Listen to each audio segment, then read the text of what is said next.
ನೂತನ ಪ್ರಕಲ್ಪವನ್ನ ನಾವು ಪ್ರಾರಂಭ ಮಾಡಬೇಕಾಯಿತು.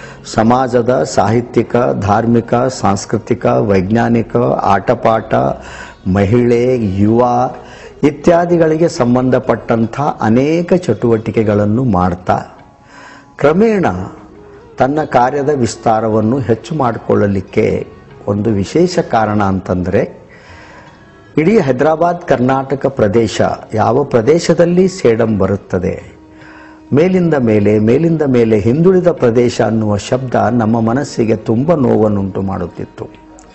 ಹೀಗಾಗಿ ಏಕೆ ನಾವು ನಮ್ಮ ಸಂಸ್ಥೆಯ ಮುಖಾಂತರ ಇಡೀ ಹೈದರಾಬಾದ್ ಕರ್ನಾಟಕ ಪ್ರದೇಶವನ್ನೇ ಸಮಗ್ರ ವಿಕಾಸಕ್ಕಾಗಿ ನಾಂದಿಯಾಗಿ ತೆಗೆದುಕೊಳ್ಳಬಾರದು ಅನ್ನುವ ದೃಷ್ಟಿಯಿಂದ 2004ರಲ್ಲಿ ಏಪ್ರಿಲ್ ತಿಂಗಳಲ್ಲಿ ಹೈದರಾಬಾದ್ ಕರ್ನಾಟಕ ಅಭಿವೃದ್ಧಿ ವಿಭಾಗ ಅನ್ನುವ ಪ್ರಕಲ್ಪವನ್ನು ಪ್ರಾರಂಭ ಮಾಡಿ ವಿದ್ಯಾರ್ಥಿಗಳಿಗೆ ಸ್ಕಾಲರ್ಶಿಪ್ ವಿತರಣೆ, ಶಾಲೆಗಳಿಗೆ ಕಂಪ್ಯೂಟರ್ ಕೃತ ಶಿಕ್ಷಣ ಸಂಸ್ಥೆಗಳಿಗೆ ಅನುಕೂಲತೆ ಮಾಡಿಕೊಡುವುದು, ಮಹಿಳೆಯರಿಗೆ ಹೊಲಿಗೆ ಯಂತ್ರ ತರಬೇತಿ ಇತ್ಯಾದಿ ಕಾರ್ಯಕ್ರಮ, ಆಟಪಾಠದ ಜಗತ್ತಿನಲ್ಲಿ ಹೊಸ ಆಯಾಮ, ಅನೇಕ ಉತ್ಕೃಷ್ಟ ಸಾಹಿತ್ಯಗಳ ಇಲ್ಲಿಯ ಲೇಖಕರಿಂದ ಪ್ರಕಟಣೆ, ಅನೇಕ ವಿಚಾರ ಸಂಕಿರಣಗಳು, ರೈತರಿಗೆ ಗ್ರಾಮಸ್ಥರಿಗಾಗಿ ವಿಶೇಷ ಕಾರ್ಯಕ್ರಮಗಳು, ಆರೋಗ್ಯ ಇತ್ಯಾದಿಗೆ ಸಂಬಂಧಪಟ್ಟಂಥ ಕಾರ್ಯಕ್ರಮಗಳು, ಈ ರೀತಿ ಸಣ್ಣದಾಗಿ ಯಾವ ಚಟುವಟಿಕೆಗಳನ್ನು ಸೇಡಂದ ಕೊತ್ತಲ ಬಸವೇಶ್ವರ ಭಾರತೀಯ ಶಿಕ್ಷಣ ಸಮಿತಿ ತನ್ನ ವ್ಯಾಪ್ತಿಯಲ್ಲಿ ಮಾಡುತ್ತಿತ್ತು.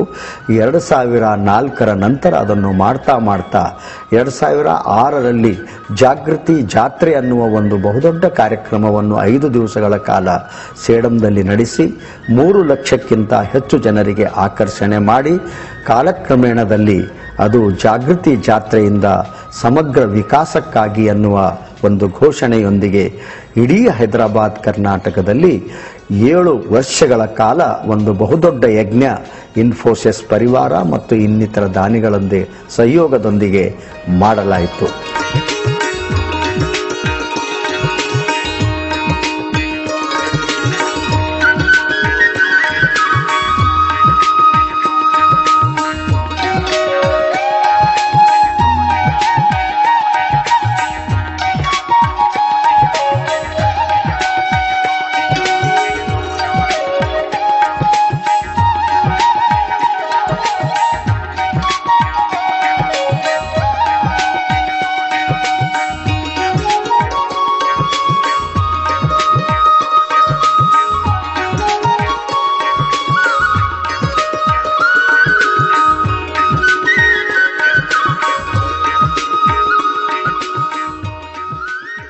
ಹೈದರಾಬಾದ್ ಕರ್ನಾಟಕ ಅಭಿವೃದ್ಧಿ ವಿಭಾಗದ 26 ವಿಭಾಗಗಳಲ್ಲಿ ಪ್ರವಾಸೋದ್ಯಮ, ಪ್ರತಿಭಾನ್ವೇಷಣೆ ಮತ್ತು ಆಕಾಶವಾಣಿ 3 ವಿಭಾಗದ ಪ್ರಮುಖನಾಗಿ ಕೆಲಸ ಮಾಡ್ತಾ ಇದ್ದೇನೆ ಕಳೆದ 7 ವರ್ಷಗಳಿಂದ. ಈ 3 ವಿಭಾಗಗಳಲ್ಲಿ ಕೆಲಸ ಮಾಡಿದ ನನಗೆ ಅಪಾರವಾದ ಸಂತೋಷವಾಗಿದೆ. ಇಡೀ ನಮ್ಮ ಹೈದರಾಬಾದ್ ಕರ್ನಾಟಕದ ಈಗಿನ 5 ಜಿಲ್ಲೆಗಳನ್ನು ಸುಮಾರು 4000 ಕಿಲೋಮೀಟರ್ 12 ದಿನಗಳ ಪರ್ಯಂತ ಓಡಾಡಿ ಅದಕ್ಕೆ ಬೇಕಾಗಿರುವಂತಹ ಸ್ಕ್ರಿಪ್ಟ್ ಬರೆದು ಪ್ರಮುಖ ಪ್ರದೇಶಗಳನ್ನು ವಿಡಿಯೋಗ್ರಫಿ ಮಾಡಿಸಿ ಒಂದು ಡಾಕ್ಯುಮೆಂಟರಿ ಫಿಲ್ಮ್ ತಯಾರು ಮಾಡಿದೆವು, ಹೈದರಾಬಾದ್ ಕರ್ನಾಟಕದ ನೋಡುವ ಬೀಡುಗಳು.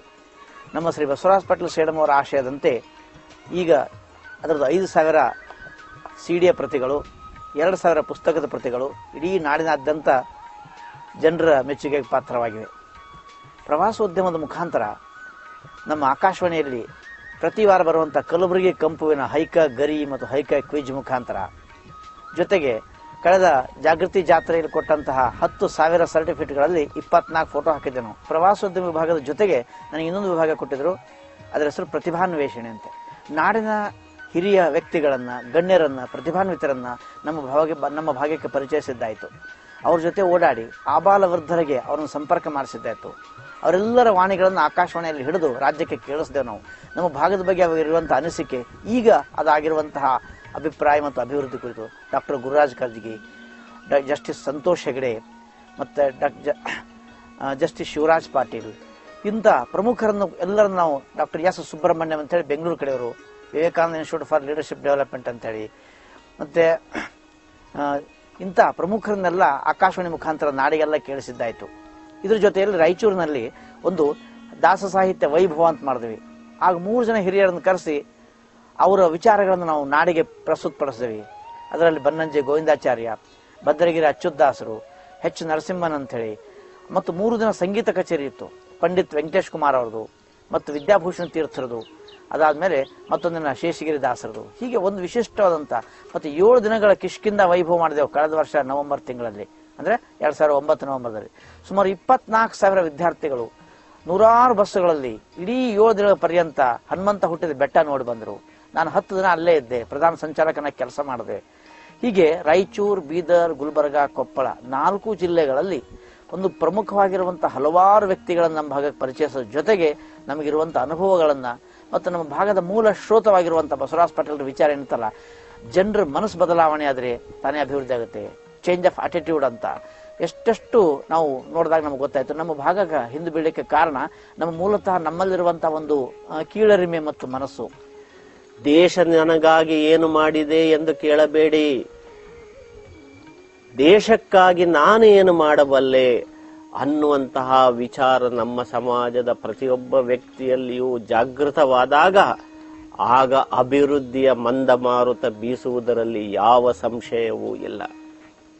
ಹೀಗಾಗಿ ಪ್ರತಿಯೊಂದು ಸಮಾಜವೂ ತಿಳಿದುಕೊಳ್ಳಬೇಕಾದ ವಿಷಯವೇನೆಂದರೆ, ಕೃಪೆ, ದಾನ, ಭಿಕ್ಷೆ, ಸಬ್ಸಿಡಿ ಇಂದ ಯಾವ ದೇಶವೂ ಯಾವ ಜನಾಂಗವೂ ಮೇಲೆ ಬರಲು ಸಾಧ್ಯವಿಲ್ಲ. ಪ್ರತಿಯೊಂದು ಜನಾಂಗವೂ ಕಠಿಣ ಪರಿಶ್ರಮ, ಹೆಚ್ಚಿನ ತಂತ್ರಜ್ಞಾನದ ಮುಖಾಂತರ, ಹಾಗೆಯೇ ನಿತಾಂತ ಪರಿಶ್ರಮದಿಂದ ಉನ್ನತವಾದದ್ದನ್ನು ಸಾಧಿಸಬೇಕೆಂಬ ಅವಿರತ ಛಲದಿಂದ ಮಾತ್ರವೇ ಒಂದು ಸಮಾಜ ಮೇಲೆ ಬರಲು ಸಾಧ್ಯ. ಇಂತಹ ಆಧಾರಭೂತ ನಂಬಿಕೆಗಳನ್ನಿಟ್ಟುಕೊಂಡೇ ಹೈದರಾಬಾದ್ ಕರ್ನಾಟಕ ಅಭಿವೃದ್ಧಿ ವಿಭಾಗ ಕೆಲಸವನ್ನು ಮಾಡ್ತಾ ಇದೆ.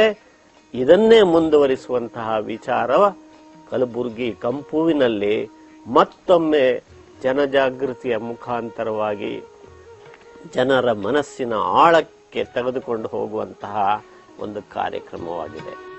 ಉತ್ತಮ ಜನಾಂಗವು ರಾಷ್ಟ್ರದ ಬೆನ್ನೆಲುಬು ಆಗಿರುವುದರಿಂದ ಅಂತಹ ಜನಾಂಗದ ನಿರ್ಮಾಣ, ಸಮಗ್ರ ವಿಕಾಸದತ್ತ ಯೋಜನೆಗಳೊಂದಿಗೆ ಶ್ರೀ ಕೊತ್ತಲ ಬಸವೇಶ್ವರ ಭಾರತೀಯ ಶಿಕ್ಷಣ ಸಮಿತಿಯು ತನ್ನ ಅವಿರತ ಸೇವಾ ಮನೋಭಾವದೊಂದಿಗೆ ಸಮಾಜ ನಿರ್ಮಾಣ ಕಾರ್ಯದಲ್ಲಿ ತೊಡಗಿಸಿಕೊಂಡಿದೆ.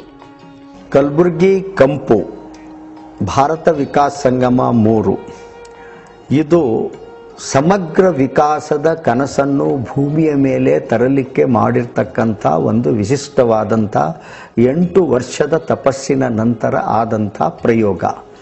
ಆ ಪ್ರಯೋಗದ ಮುಖಾಂತರವೇ ಮುಂದೆ ಸಮಗ್ರ ವಿಕಾಸಕ್ಕಾಗಿ ನಾಂದಿಯ ಗುಲ್ಬರ್ಗಾದಿಂದಲೇ ಇಡೀ ನಾಡಿಗೆ, ಇಡೀ ದೇಶಕ್ಕೆ ಸಿಗಬೇಕನ್ನುವುದೇ ನಮ್ಮ ಕಾರ್ಯದ ಮುಖ್ಯ ಗುರಿ. ಆ ದೃಷ್ಟಿಯಿಂದಲೇ ಕಲಬುರಗಿ ಕಂಪು ಅನ್ನುವ ಕಾರ್ಯಕ್ರಮವನ್ನು ನಾವು ಆಯೋಜಿಸಿದ್ದೆವು.